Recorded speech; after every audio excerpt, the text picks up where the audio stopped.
Imagine waking up every morning surrounded by noise, the buzz of notifications, the pressure to look perfect, the race to stay relevant. You scroll, you rush, you work, but deep inside, something feels missing. You smile for the world, yet your heart whispers, "Why do I still feel empty?" We live in a time where we have everything: comfort, technology, entertainment, yet peace feels harder to find than ever before. Our hands hold the world, but our hearts have lost their way. Today, I want to talk about something we rarely stop to think about. Where did we lose our Imaan? How did we go from hearts filled with light to souls trapped in confusion? How did we let the noise of this world drown the voice of our faith? This isn't just a question for scholars or preachers. It's a question for every one of us sitting here. Because no matter who you are, there's a moment in life when you feel that emptiness and wonder what's missing. This speech isn't about rules or lectures, it's about real life. Our struggles, our distractions, our search for peace in a restless world. It's about understanding how we got here and how we can find our way back. So I invite you to open not just your ears, but your hearts. Stay with me till the end, because by the time we finish, you might just see that the peace you've been chasing in the world has been waiting for you in your own heart all along. The illusion of modern success has become one of the biggest traps of our time. Everywhere we look, we're told that success means having more money, more likes, more luxury, more attention. People are chasing cars, phones, brands, and status symbols like their entire worth depends on it. But deep inside, something feels missing. There's a silence that no sound system can fill, and a sadness that no shopping spree can erase. The modern world teaches us how to earn a living, but not how to live a meaningful life. We're surrounded by information, but starving for wisdom. Everyone seems busy chasing dreams, yet very few stop to ask, what am I really chasing and why? This illusion starts early. From school, we're told that grades define our future. From society, we're told that money defines our value. From social media, we're told that beauty and popularity define our worth. So we run faster, push harder, and work longer, but the finish line keeps moving. No matter how much we achieve, it never feels enough. That emptiness grows because we've filled our minds with goals but emptied our hearts of purpose. We build mansions for our bodies but forget to build peace for our souls. The truth is, success without faith is like a lamp without light. It exists, but it doesn't guide. In the race to be a someone, we've forgotten the one who gave us everything. Our hearts were created to find peace only in the remembrance of Allah, not in the approval of people. But the modern definition of success hides this truth behind glitter and noise. We see people online living what looks like CT lives, but behind those screens are broken spirits and anxious hearts. The more we chase material success, the more we lose touch with spiritual success. And when the soul is empty, no amount of worldly comfort can make it whole again. Real success isn't found in followers or fame. It's found in contentment, in gratitude, in knowing your purpose. Modern life might make you look successful, but only faith can make you feel successful. When Allah is missing from the center of your life, everything else starts to fall apart, no matter how beautiful it looks from the outside. We live in an age where connection is everywhere, yet our hearts feel more disconnected than ever. We spend hours talking to people online, but rarely speak to the one who created us. The sad truth is that we've replaced our bond with Allah with screens, apps, and endless distractions. The more we scroll, the less we reflect. Salah has become a routine instead of a conversation. We stand, we bow, we recite, but the ert is absent. The same phone that reminds us of every notification never reminds us of our forgotten prayers. Our relationship with Allah has become weak not because He moved away, but because we did. When was the last time we cried in sujood, not out of pain but out of love? When was the last time we felt peace during Fajr? When the world is asleep but the heavens are open, our souls are desperate for that connection. But we keep trying to feed them with entertainment, gossip, and temporary pleasures. We say we're too busy, yet we have time for everything except the one who gives us time. The irony is that the more we disconnect from Allah, the more restless we become. Anxiety, emptiness, and depression rise when our hearts forget their Creator, because the heart was designed to find peace only in His remembrance. Technology has made life easier, but hearts harder. We wake up and the first thing we check is our phone, not our prayer. We talk to people thousands of miles away, but nor the voice inside calling us back to faith. We want peace, yet we run toward everything that steals it from us. We seek validation from people who don't even know us, while ignoring the mercy of the one who never stops forgiving us. Our connection to Allah should have been our greatest strength, but we've allowed it to become our weakest habit. If we could just pause for a moment and return to sincerity and worship, everything would begin to change. Real peace isn't found in notifications or likes. It's found when the forehead touches the ground and the heart whispers, Ya Allah. It's that silent connection, unseen by the world, that gives the soul the strength to keep going when everything else feels empty. The world today has become unbearably noisy. Everywhere you turn, someone is talking, arguing, posting, or performing. Everyone wants to be heard, but very few want to listen. We live in an age where silence feels uncomfortable, almost scary. The moment things get quiet, we reach for our phones, scroll through feeds, and drown ourselves in endless voices. We are surrounded by sound but starved of meaning. The noise of the world keeps our minds busy but leaves our souls exhausted. We are constantly consuming content, opinions, and updates, yet the heart never feels full. The more noise we let in, the less space we have for reflection, remembrance, or even peace. This constant noise is not just outside, it's inside us.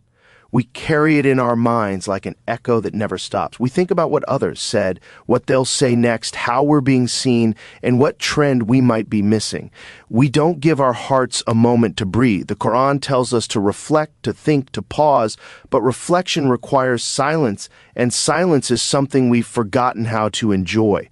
When was the last time we sat quietly and just thought about life, about Allah, about where we're going? The noise has made us blind to our own condition. We are so distracted that we no longer notice how distant we've become from our Creator. Social media has amplified this problem. It keeps us connected to everything except ourselves. We listen to hundreds of voices every day, yet ignore the one that truly matters, the voice of our conscience. The more we chase stimulation, the less we seek stillness. But stillness is where peace lives. It's where we can actually hear our hearts again, feel pressured to hide or soften their faith just to fit in. We imitate trends, copy influencers, and follow lifestyles that promise happiness but deliver emptiness. The result is a generation that looks confident on the outside but feels confused on the inside. We've started to measure our worth by how well we blend in, not by how firmly we stand out for what's right. The beauty of Islam, once worn with pride, is now treated like a burden. We forget that dignity doesn't come from being liked by people, it comes from being true to Allah. When a believer loses sight of who they are, they lose the light that guides them. Modern culture sells the idea that religion is outdated, that faith limits freedom, that being instant modern means doing whatever feels good. But true freedom doesn't come from following desires, it comes from mastering them. We're told to express ourselves, yet most people are only expressing what society taught them to want. The more we follow the world's standards, the FU. We move from the values that once made our hearts pure. We've replaced modesty with showing off, humility with arrogance, and gratitude with constant comparison. In the process, we've forgotten what it means to live with purpose and peace. Many of us feel caught between two worlds, wanting to please Allah but also fearing people's judgment. We try to balance both, but eventually one side wins. When faith weakens, desires grow stronger, and when the heart forgets Allah, it becomes easy to justify anything. Slowly, the lines between halal and haram blur. We start making excuses instead of seeking guidance. But the more we try to please people, the more we lose ourselves. The Prophet Muhammad taught that true honor lies in obeying Allah, not in seeking approval from others. Yet we often chase acceptance from those who wouldn't stand by us when life gets hard. Reclaiming our identity doesn't mean rejecting the world. It means living in it with faith as our compass. A believer can be modern, successful, and confident while still holding on to Islamic values. We don't need to change Islam to fit the world. We need to live Islam so the world can see its light again. In a world that constantly pushes us to want more, the idea of simplicity feels almost forgotten. We are taught that happiness lies in luxury, success, and status, yet the more we chase these things, the less peace we find.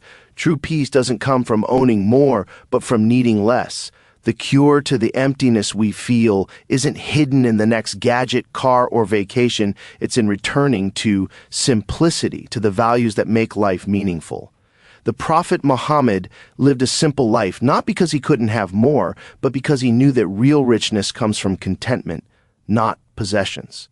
He smiled with little, shared what he had, and found joy in worship. His simplicity wasn't weakness, it was freedom. Today, people measure happiness through numbers, followers, bank balances, or likes, but the soul doesn't understand numbers. It understands peace. You can live in a mansion and still feel restless, or sleep on the floor and feel blessed. The more we complicate our lives with endless wants, the further we drift from inner peace.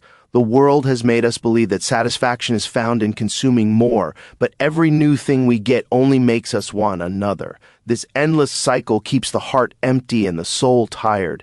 Simplicity breaks that cycle. It reminds us that life isn't about how much we have, but about how grateful we are for what we have. When life becomes simple, our hearts make space for reflection and gratitude.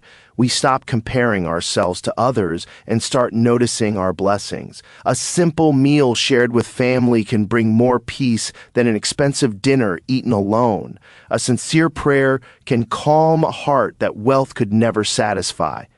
This is the secret of simplicity. It doesn't remove beauty from life, it reveals it. When we let go of the need to impress hers, we finally begin to live for ourselves and for Allah. The more we detach from material obsession, the more we connect to spiritual fulfillment. Simplicity purifies not just our homes but our hearts. It teaches us that peace doesn't come from having everything. It comes from realizing that Allah is enough. When the heart learns that truth, even the smallest blessings begin to feel like miracles. Reconnecting with Imaan is like reviving the heart after a long sleep. Many of us wander through life feeling lost, tired, or distant from Allah, thinking that our mistakes have pushed us too far away to return. But the mercy of Allah is far greater than any distance we create. No matter how deep the darkness feels, one sincere step toward Him brings light. Imaan is not something that disappears forever. It fades slowly when we stop nourishing it. Just like a plant dies without water, faith weakens without prayer, remembrance, and reflection. The beautiful truth is that no matter how far we've gone, the path back to Allah is always open. He waits not to punish but to forgive. Reconnecting with Imaan doesn't mean becoming perfect overnight. It means starting small but being sincere. One prayer made with focus is more valuable than 100 done without heart. One verse of the Quran truly understood can change the direction of a person's life. Allah never asks for perfection, He asks for effort. When we make even a small move toward Him, He comes closer to us in ways we can't imagine. This is the power of faith. It heals the unseen wounds of the soul. Every time we say Astaghfirullah with honesty, we wash away a piece of guilt that once weighed us down.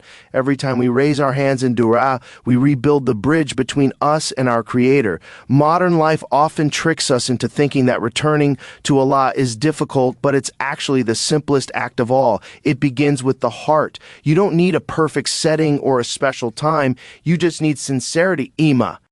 And grows when we remember Allah in our daily moments, when we choose patience over anger, honesty over lies, and gratitude over complaint. Each of these choices brings us closer to the peace we've been searching for in the wrong places. When faith returns, everything begins to make sense again. The world may still be chaotic, but the heart feels calm because it finally remembers its purpose. Reconnecting with Imaan is not about changing who you are. It's about remembering who you were always meant to be, a servant of Allah whose peace lies in His remembrance. In the end, the message is clear. Modern life may have given us comfort, convenience, and connection, but it has also left our hearts hungry for meaning.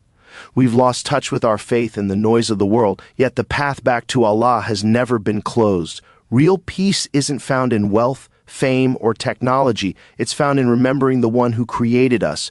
When we return to simplicity, sincerity, and prayer, our hearts begin to heal. The light of Imaan that once seemed distant can shine again brighter than ever if we just take one honest step toward Allah. Life becomes meaningful when we stop chasing what fades and start holding on to what lasts forever, our connection with the Creator. May Allah guide us all to strengthen our Imaan, purify our hearts, and fill our lives with peace and purpose. Thank you for listening, and may your journey toward faith and clarity be blessed with courage, wisdom, and endless mercy. Good luck to everyone. May Allah make each of us a source of light in a world that has forgotten how to see.